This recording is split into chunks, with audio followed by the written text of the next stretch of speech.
ఓం శ్రీమాత్రే నమః. శ్రీ శివాయ గురవే నమః.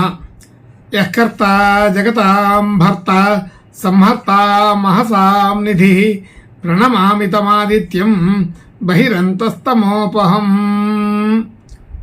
వీక్షకులకు నమస్కారం. నేను మీ దేవులపల్లి రామకృష్ణ శాస్త్రి, ఆర్కే మాతృశ్రీ తెలుగు జ్యోతిషపరమైన యూట్యూబ్ ఛానల్. ఇప్పుడు మే నెల 12వ తేదీ నుండి మే నెల 18వ తేదీ వరకు గల గ్రహ స్థితిగతులని ఒకసారి పరిశీలన చేద్దాం. మేషరాశిలో రవి, బుధ, శుక్రగ్రహాలు, వృషభ రాశిలో గురుగ్రహం, అలాగే మిథున రాశిలో చంద్రగ్రహం, కన్యా రాశిలో కేతుగ్రహం, కుంభరాశిలో శనిగ్రహం, మీనరాశిలో కుజగ్రహం, రాహుగ్రహం సంచరిస్తున్నాయి. ఇటువంటి గ్రహ సంచారాన్ని అనుసరించి ఈ వారం రాశులకు వార ఫలాలు తెలుసుకుందాం. ఓం శ్రీమాత్రే నమః. ఇప్పుడు మకర రాశి వారి గురించి తెలుసుకుందాం. మకర రాశి వారికి రాశి నుండి 2వ స్థానంలో శనిగ్రహం, 3వ స్థానంలో కుజ రాహుగ్రహాలు, 4వ స్థానంలో రవి, బుధ, శుక్రగ్రహాలు, 5వ స్థానంలో గురుగ్రహం,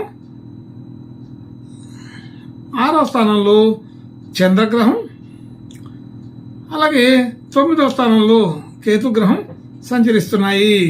ఇటువంటి గ్రహ సంచారాన్ని అనుసరించి ఈ వారం ఈ మకర రాశి వారికి కొంత మిశ్రమ ఫలితాల కిందనే చెప్పవచ్చు. అయితే ఆలోచన తీరు సక్రమంగా ఉన్నప్పటికీ అమలు చేసేందుకు కొంత వ్యవధి దొరకదు. అనుకున్న పనులు చేయలేకపోతుంటారు. అలాగే ఆలోచన తీరుకి సరిపోయే విధంగా గట్టి నిర్ణయం తీసుకుంటేనే కుదురుతుంది. అయితే సాధారణంగా నిర్ణయాలు బాగానే తీసుకుంటారు, కానీ అమలు చేసే దాంట్లోనే కొద్దిగా ఇబ్బందులు ఉంటాయని అర్థమవుతుంది. అలాగే ధన యోగాదులన్నీ అనుకూలంగా ఉంటాయి. మనకి ఆలోచనకు సరిపడే విధంగానే ధన యోగాదులు కుదురుతుంటాయి. రావాల్సిన ధనం సకాలంలో వస్తుంది. అలాగే మనం ఇవ్వవలసిన చోట కూడా సకాలంలోనే ఇవ్వగలుగుతాం. అయితే అక్కడక్కడ మాట తప్పే పరిస్థితులు వస్తుంటాయి. కాబట్టి కొంచెం జాగ్రత్తగా ఉండాలి. అయితే ఈ విషయంలోనే వాగ్దానాలు అనేది చేయకుండా ఉండడం మంచిది. చేసి నిలబెట్టుకోవడం ఈ వారం కొంత కష్టపడాల్సిన పరిస్థితి ఉంటుంది. కాబట్టి ఇది వాగ్దానాలు చేసే సమయం కాదు. అలాగే కుటుంబ సభ్యులు, బంధుమిత్రులు అందరితో కూడా సాధారణ సఖ్యత ఉంటుంది. అయినప్పటికీ కూడా మన ప్రయత్నం కంటే కూడా అవతల వారి వ్యతిరేకత అనేది ఎక్కువ కనపడుతూ ఉంటుంది. కాబట్టి ఎంత ప్రయత్నం చేసినా సానుకూలమైన పరిస్థితులు ఒక్కోసారి కనపడకపోవచ్చు. కొంచెం జాగ్రత్తగానే ఉండండి. అయితే అనవసరమైన వాగ్వివాదాలు పెట్టుకోకుండా ఉంటే బాగుంటుంది. ఈ వారంలో అనుకోకుండానే ఏదో ఒక కలహాలు వచ్చి పడుతుంటాయి.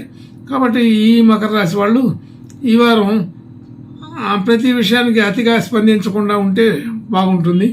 సాధారణ స్థితి, సాధారణమైన విషయాల్లో బాగానే ఉంటుంది. మన స్పందన వ్యవహారాదులు కొంత ఇబ్బందికరమైన విషయాల్ని చూపిస్తోంది. కాబట్టి జాగ్రత్తగా ఉండవలసిన పరిస్థితి అయితే ఉన్నది. గృహ వాహన యోగాదులన్నీ కూడా సాధారణంగా ఉంటాయి. అది గట్టిగా ప్రయత్నం చేస్తేనే అనుకూలపడతాయి. సాధారణంగా మనకి అంత అనుకూలం కాదనుకొని వాళ్ళకి ఎక్కువగా ఉపయోగపడే పరిస్థితి తక్కువే. విద్యా సంబంధించిన విషయాల్లో మంచి అనుకూలత ఉంది. కొత్త విషయాలు నేర్చుకోవడానికి, కొత్త కోర్సులు, కొత్త విషయాలు తెలుసుకోవడానికి అది అనుకూలమైన సమయం. అయితే అనుకోకుండా పెద్దల్ని, గౌరవనీయుల్ని కలవాల్సిన సందర్భాలు వస్తుంటాయి. మనం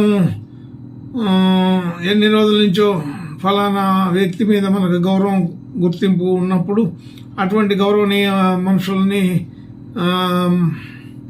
మనం కలవటం జరుగుతుంటుంది. అలాగే కొత్త పరిచయాలు, కొత్త వ్యవహారాలు జరిగే అవకాశం బాగానే ఉంది. కీర్తి ప్రతిష్టలు కలిగే అవకాశం ఉంటుంది. అయితే కీర్తి ప్రతిష్టలు ఉన్నవారితో పరిచయాలు కలుగుతాయని ఒక అర్థం.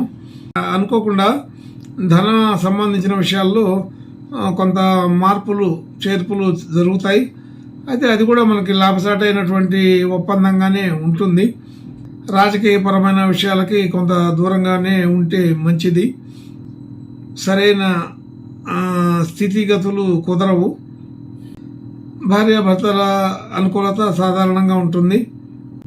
మనం ఏదైనా గట్టి నిర్ణయం తీసుకొని ప్రయత్నం చేస్తే అది అనుకూలపడే అవకాశం ఉంటుంది. అయితే గృహ ఉపకరణాలు కానీ మరి ఆభరణాలు కానీ తీసుకునే అవకాశం ఉన్నది. అలాగే గృహంలో శుభకార్యాలకు సంబంధించిన మాటలు వస్తూ ఉంటాయి. అది అమలయ్యే అవకాశం కూడా బాగానే ఉంది. ప్రయత్నం ఇంకొంచెం వృద్ధిగా చేయండి. అది గట్టి ప్రయత్నం చేస్తే ఇంకా బాగా అనుకూలపడే అవకాశం ఉంటుంది. కొత్తగా వ్యాపారాది వ్యవహారాలు చేసే వాళ్ళకి, చేయాలని అనుకునే వాళ్ళకి ఇది అనుకూలమైన సమయంగానే తెలుస్తోంది. ఈ మకర రాశి వారు ఆర్థికపరమైన విషయాల్లో మంచి చురుకుగా ఆలోచన చేయగలుగుతారు. అయితే ఇతరులకు సలహా చెప్పేదానికి బాగా ఉపయోగపడుతుంది. కానీ స్వప్రయోజనాలకి ఈ ఆర్థికపరమైన సలహాలు అంత అనుకూలపడవు. అంటే షేర్ మార్కెట్ కానీ, రియల్ ఎస్టేట్ కానీ, ఏదైనా వ్యాపారాది విషయాల్లో ఫలానా చోట పెట్టుబడి పెట్టండి అని వీరు చెబితే పని అవుతుంది.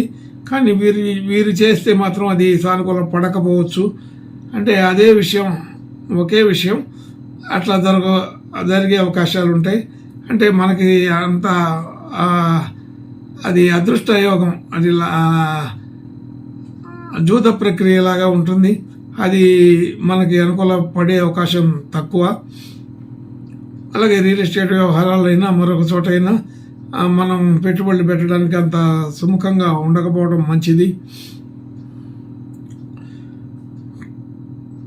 అనుకోకుండా ఎవరో వచ్చి ఏదో ఒకటి చెప్పి కొంత ప్రోత్సహించే అవకాశాలు కూడా ఉంటాయి. కానీ మనకి సంబంధం లేని విషయాలు ఇలాంటి ప్రక్రియలో మనం కలగజేసుకోకుండా ఉంటేనే మంచిది. భాగ్యస్థితి వృద్ధి అవుతుంది. ఆ వృద్ధితో పాటే దానికి సంబంధించిన లక్షణాల్లో మార్పు వస్తుంటుంది. ఆ మార్పు అనేది వ్యతిరేక అంశాల్లో ఎక్కువగా కనపడుతుంది. కాబట్టి మనం కొత్త కొత్త మార్పుల జోలికి వెళ్లకుండా ఉండడం చాలా మంచిది. ఉద్యోగ స్థితిగతులు చాలా బాగుంటాయి. అయితే ఉద్యోగ సంబంధించిన విషయాల్లో సమస్యలు కూడా వచ్చే అవకాశం ఉంది. కొంచెం జాగ్రత్తగా ఉండాలి. అయితే ఈ వారం మాత్రం తప్పకుండా ఏదో ఒక సమస్య ఉద్యోగ పరిస్థితుల్లో ఉంటుంది. అయితే వృత్తి, ఉద్యోగ, వ్యాపారాది విషయాల్లో ఎవరైనా సరే ఈ మూడు విషయాల్లో ఉన్న వాళ్ళకి ఇది సాధారణమైన పరిస్థితి, అనుకూలమైంది కాదని గుర్తుంచుకోండి. అదే అటువంటి విషయంలోనే మనం ఎక్కడో చోట అధికారుల ఒత్తిడి వల్ల, మరొక విధానం వల్ల ఏదో ఒక రకమైన ఇబ్బందిని కలగజేసుకునే పరిస్థితి ఉంది. ఇట్లాంటి ఇబ్బందులు తెచ్చుకునే దానికంటే ఆ కొద్ది రోజులు, ఈ వారం రోజులు కొంత మౌనంగా ఉండడం అనేది మంచిది. అయితే వీలైనంత వరకు కొత్త కొత్త ప్రయత్నాల జోలికి వెళ్లకుండా ఉండమని చెప్పబడుతోంది. అయితే మనం చేసిన పనులకి అంత గుర్తింపు రాదు. కొంచెం జాగ్రత్తగా ఉండాలా. ఎప్పుడు గుర్తింపు కోసం ప్రయత్నం చేయవద్దు. మన పనులు మనం చేసామా లేదా అంతవరకే చూసుకోండి. ప్రత్యేకంగా గుర్తింపు కోసం ప్రయత్నం చేస్తే అపకీర్తి కలిగే అవకాశం కూడా బాగానే ఉంది. కాబట్టి అన్ని రకాల విషయాల్ని బాగా జాగ్రత్తగా ఆలోచన చేసుకొని నెమ్మదిగా ఉండండి. నెమ్మదిగా ఉంటే ఇబ్బంది ఏమీ ఉండదు. అదే కీర్తి ప్రతిష్టలు అవి ఇవి ఏవో రావాల్సినవి రాలేదని అనిపించవచ్చు. కానీ అవి రాకపోయినా అపకీర్తి రాకుండా ఉండటం అనేది ఇక్కడ అతి ముఖ్యమైన విషయంగా గుర్తుంచుకోవాలి. అలాగే ఆర్థికపరమైన ఖర్చులు, వ్యవహారాదులన్నీ కూడా సాధారణంగా ఉంటూ ఉంటాయి. కానీ పెద్దగా వచ్చి మీద పడిన పరిస్థితి అయితే ఉండదు. అనవసరమైన విషయాల్లో కలగజేసుకోకుండా ఉండమని ప్రత్యేకంగా చెప్పబడుతూ ఉంది. ఈ మకర రాశి వాళ్ళకి ఇంకా మంచి శుభ లక్షణాలు కలగడం కోసం ఈ వారం రోజులు ఆంజనేయ స్వామి ప్రదక్షిణ నమస్కారాలు చేసుకుంటే బాగుంటుందని తెలుస్తుంది. శుభం భూయాత్. ఓం శ్రీమాత్రే నమః.